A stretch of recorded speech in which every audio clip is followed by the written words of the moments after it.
Hi guys, இந்த ட்ராமோட அடுத்த video தான் பார்க்க போகிறோம். மறக்காமல் வீடியோவை லைக் பண்ணிக்கோங்க. வீடியோ ஸ்டார்டிங்லேயே நம்மளாலே டிவி பார்த்துக்கிட்டு இருப்பாப்புல.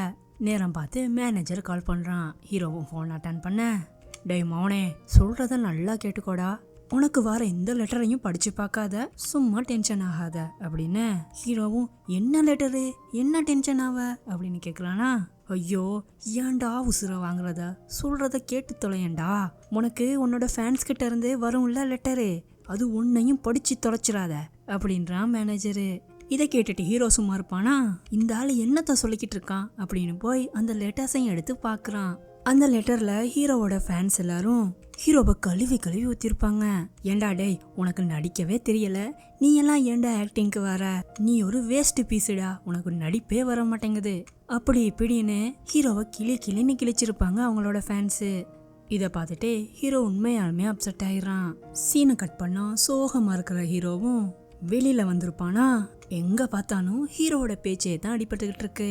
ஹீரோவோட போஸ்டர்ஸ் எல்லாத்தையும் கிழிச்சனா வச்சிருக்காங்க. இதை பார்த்துட்டு நம்மளும் செம்மையா டென்ஷன் ஆகிடுறான். ரொம்ப டென்ஷன் ஆன ஹீரோவும், போடு மனமே போடு, ஒரு கட்டிங்கா போடு அப்படின்னு சரக்கையும் வாங்கிட்டு வீட்டுக்கு வந்துகிட்டு இருப்பான். இடையில பஸ் ஸ்டாண்ட்ல கூட ஹீரோவோட போஸ்டரை சேஞ்ச் பண்ணி செகண்ட் ஹீரோவோட போஸ்டரை ஒட்டிக்கிட்டு இருப்பாங்க. இதெல்லாம் பார்த்துட்டு ரொம்பவே மனசுடைஞ்சு போய் ஒரு மால் பக்கமா வாரான். அங்க ஒரு ஆளு அந்த மால்ல வேலை செய்யற ஒரு எம்ப்ளாய வண்டையா திட்டிக்கிட்டு இருப்பாரு. இத பாக்குற ஹீரோவுக்கு அவனோட பழைய ஞாபகங்கள் ஞாபகத்துக்கு வருது. ஹீரோவும் ஆக்டிங் ஸ்கூலுக்கெல்லாம் போய் ரொம்பவே கஷ்டப்பட்டு கீழே இருந்து மேல வந்திருப்பான். ஹீரோவும் நம்மளும் ஒரு காலத்துல இப்படி எல்லாம் இருந்தோம், ஒண்ணுமே தெரியாம இருந்து எல்லாத்தையும் கத்துக்கிட்டு அதுக்கப்புறம் படிப்படியா மேல வந்தோம், ஆனா கடைசியில இப்ப ஒண்ணுமே இல்லாம போச்சுல அப்படின்னு ரொம்பவே அப்செட் ஆகுறான். அடுத்த பக்கம் ஹீரோயினும் ஹீரோவோட ஃப்ரெண்டுக்கு கால் பண்ணி ஹீரோ வந்தானா அப்படின்னு கேக்குறாங்க. ஹீரோவோட ஃப்ரெண்டும் இல்லையா அவன் வரல, வெயிட் பண்ணுங்க, நானும் கொஞ்சம் தேடி பாக்குறேன் அப்படின்றான். அப்படியே நைட் டைமும் ஆகுது. ஹீரோவும் நல்லா ட்ரிங்க் பண்ணிட்டு சோகமா வீட்டுக்கு வரான். ஹீரோயினும் பேசலான்னு போவாங்க, ஆனா அதுக்கு முன்னாடியே ரூம்க்கு போய் கதவை சாத்திக்கிடுவான் ஹீரோ. அப்படியே சீனை கட் பண்ணா காலையிலயும் ஆகுதா. ஹீரோக்கு அவனோட ஃப்ரெண்டு கால் பண்றான். ஹீரோவும் போனை ஆன்சர் பண்ண, வெளியில வாடா அப்படின்னு ஹீரோவோட ஃப்ரெண்டு கூப்பிட ஹீரோவும் சரின்னு சொல்லி வெளியில கிளம்புறான். ஃப்ரெண்டு கூட போற ஹீரோவும் என்னை எங்கடா கூட்டிக்கிட்டு போற அப்படின்னு கேட்க ஹீரோவோட ஃப்ரெண்டும் கேள்வி கேட்காம வா மச்சான், முக்கியமா இப்போ உனக்கு நல்ல ஒரு ஆக்டிங் டீச்சர் வேணும், அதுக்கு ஒரு நல்ல ஆளா நான் ஏற்பாடு பண்ணிருக்கேன், அவரை பத்தி சொன்னா ஆக்டிங்ல மகான்கெல்லாம் மகான் தெரியுமா அப்படின்னு பில்டப் கொடுக்க இதை கேட்ட ஹீரோவுக்கு ஆர்வம் தாங்கல. என்ன மச்சான் சொல்லுற, நீ சொல்ல அந்த ஆளை பார்க்கணும் போல இருக்குடா அப்படின்னு ஹீரோவும் சொல்ல ஹீரோட ஃப்ரெண்டும் வா மச்சான் கூட்டிட்டு போறேன் அப்படின்னு ஒரு வீட்டுக்கிட்ட கூட்டிட்டு போய் இதுதான் அவரோட வீடு, நீயே போய் பாரு அப்படின்றாரு. இதை கேட்ட ஹீரோ பாரு மச்சான் பாரு, இப்ப என்னோட திறமைய பாரு அப்படின்னு உள்ள போறாப்புல. அந்த வீட்டுக்கு போய் பார்த்தா நிறைய அவார்ட்ஸ் எல்லாம் இருக்கு. இத பார்த்த ஹீரோ வாய பொழந்துடுறான். எம்மா பெரிய அவார்டு அப்படின்னு ஷாக் ஆகிருக்க நேரம் பார்த்து அந்த இடத்துக்கு அந்த ஆக்டிங் டீச்சரும் வராரு. ஹீரோவை பார்த்துட்டு அவரும் ஹீரோவோட பேரை சொல்லி, டேய் நீ தானடா அது, இப்பெல்லாம் நடிக்கவே தெரியாத ஒரு ஹீரோ இருக்கான்னு சொல்றாங்களே, அது நீ இல்ல அப்படின்னு வண்டமா கிளிக்கிறாரு. ஹீரோவும் சார் கொஞ்சம் பொறுங்க சார், அது நான் இல்ல சார் அப்படின்றான். அதுக்கு அந்த ஆக்டிங் டீச்சரும் உன்னோட நடிப்பை பார்த்து என்னோட பூனை செத்து போச்சுடா, பூனை செத்து போச்சு, இப்படி அநியாயமா என்னோட பூனைய கொண்டுட்டியேடா, நீ நல்லா இருக்க மாட்டேன் நாசமா போயிருவ அப்படின்னு திட்டுறாரு. இதை கேட்ட ஹீரோவும் என்ன இந்த ஆளு லூசா சார், நீங்க என்ன சொல்றீங்கன்னே வழங்க மாட்டேங்குது சார், என்னோட நடிப்பை பார்த்து பூனை செத்து போச்சா, இது என்ன சார் புதுசா இருக்குது, நான் ரொம்ப நல்ல பையன் சார், பூனையெல்லாம் தீண்ட மாட்டேன் சார் அப்படின்றான் ஹீரோ. இதை கேட்டுட்டு ஆக்டிங் டீச்சரும் டேய் மோனே, இது உனக்கு ஒரு எக்ஸாம் மாதிரி, இது தாண்டா நடிப்பு, இப்படித்தான் நடிக்கணும், நீ இதை எதிர்பார்க்கல அப்படின்னு ஆக்டிங் டீச்சரும் கேட்க இதை கேட்ட ஹீரோவும் ஏன் சார் இதெல்லாம் ஒரு நடிப்பா அப்படின்னு கேட்குறான். ஏன்டா டேய், இதை கூட புரிஞ்சுக்க முடியாட்டி நீ எல்லாம் என்னடா ஆக்டரு, நீ என்னடா ஆக்ட் பண்ணி கிழிக்க போற அப்படின்னு கேட்குறாரு ஆக்டிங் டீச்சரு. அதுக்கு ஹீரோவும் சரி சார், நான் மறுபடியும் முதல்ல இருந்து வரேன், மறுபடியும் ஸ்டார்ட் பண்ணலாம் அப்படின்னு ஹீரோ மறுபடியும் வெளியே போய் உள்ள வரான். சார் இருக்கீங்களா சார் அப்படின்னு கேட்டுக்கிட்டு ஹீரோ உள்ள வர ஆக்டிங் டீச்சர் உள்ள இருந்து டேய் செல்லக்குட்டி வந்துட்டியா செல்லக்குட்டி, வாடா உன்னை தாண்டா பார்த்துக்கிட்டே இருந்தேன், சச்சா எவ்வளோ அழகாயிட்ட, சின்ன பிள்ளைல பார்த்தது அப்படின்னு ஒரு கேர்ள் மாதிரி பேசுறாரு. அப்படியே சீனை கட் பண்ணா ஹீரோவும் என் கதை முடியும் நேரம் இது அப்படின்னு தொங்கி போய் வெளியில வரான். இதை பார்த்த ஹீரோவோட ஃப்ரெண்டும் ஏன் மச்சான் என்ன ஆச்சு, மூஞ்சி தொங்கி போயிருச்சு, செட் ஆகலன்னா சொல்லு, இன்னொரு டீச்சரை ஏற்பாடு பண்ணலாம் அப்படின்னு. அதுக்கு நம்மளும் மச்சான் வேற லெவல்டா, நான் ஆக்டிங் கற்றுக்கிறானா இந்த டீச்சர்கிட்ட மட்டும் தான் கற்றுப்பேன் அப்படின்னு ஒத்த கலை நிற்கிறாப்புல. அப்படியே சீனை கட் பண்ணா ஹீரோவுக்கு அடுத்த நாள்லேருந்து ஆக்டிங் ட்ரைனிங் ஸ்டார்ட் ஆகுது.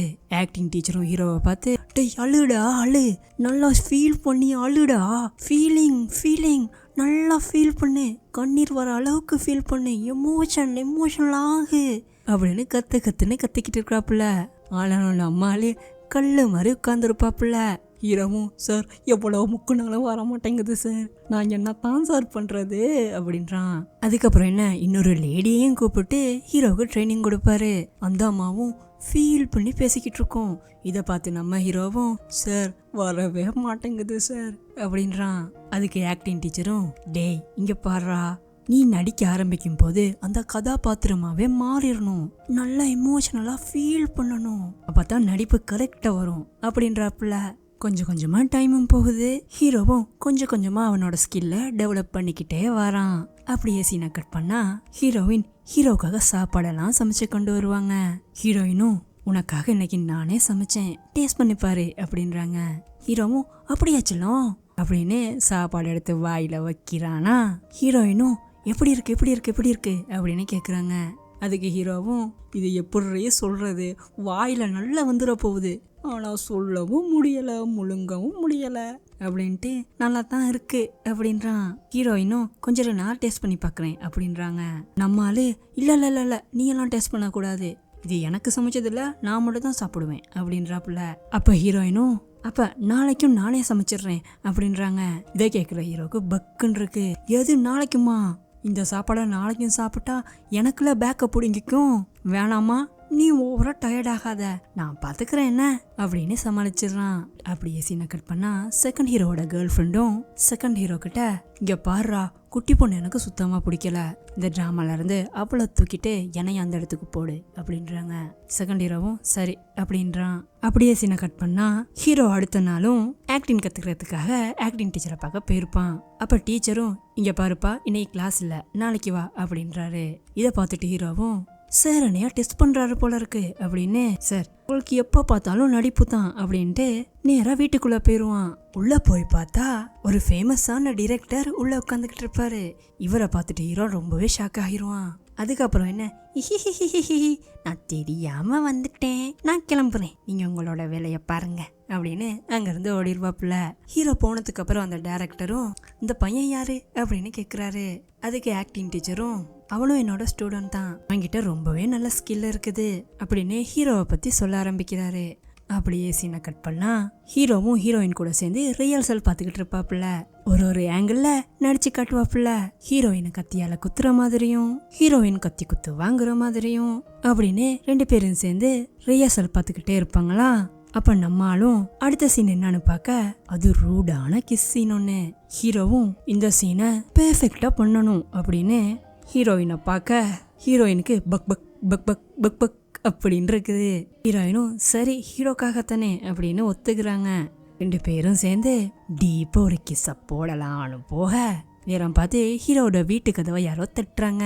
ஹீரோவும் ஏமாட்டான் அவன் நேரம் கட்ட நேரத்துல வந்து கதவை தட்டுறது அப்படின்னு காண்டாகி போய் கதவை திறக்கிறான். வெளியில நிக்கிறது யாரு, நம்ம குட்டி பொண்ணு. ஏண்டி எனக்குன்னே வருவியாடி, என்னோட உசுரை வாங்குறதுக்குன்னே பிறந்திருக்கியா நீ அப்படின்னு காண்டாகிறான். வெளியில இருக்கிற குட்டி பொண்ணும் சீனியர் அப்படின்னு அழுதுகிட்டே உள்ள வரும். ஹீரோவும் என்னதுக்கடி அழுகுறா, என்னடி ஆச்சு அப்படின்னு கேட்குறானா. குட்டி பொண்ணும் நான் நடிச்சுக்கிட்டு இருந்த ட்ராமால இருந்து என்னையும் தூக்கிட்டாங்க. குட்டி பொண்ணு அழுகுறத பார்த்த ஹீரோவும் சரி விடு, ஒரு ட்ராமா போனா இன்னொரு ட்ராமா பார்த்துக்கலாமா அப்படின்றான். குட்டி பொண்ணு இன்னும் முடியாது, எனக்கு அந்த ட்ராமா முடிகிற கட்டத்துக்கு வந்துருச்சு தெரியுமா, நான் எவ்வளோ நல்லா ஆக்ட் பண்ணேன் தெரியுமா அப்படின்னு அழுவுது.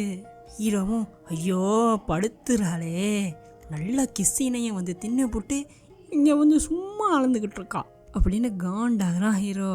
அதோடய இந்த பாட்டும் கம்ப்ளீட் ஆகுது.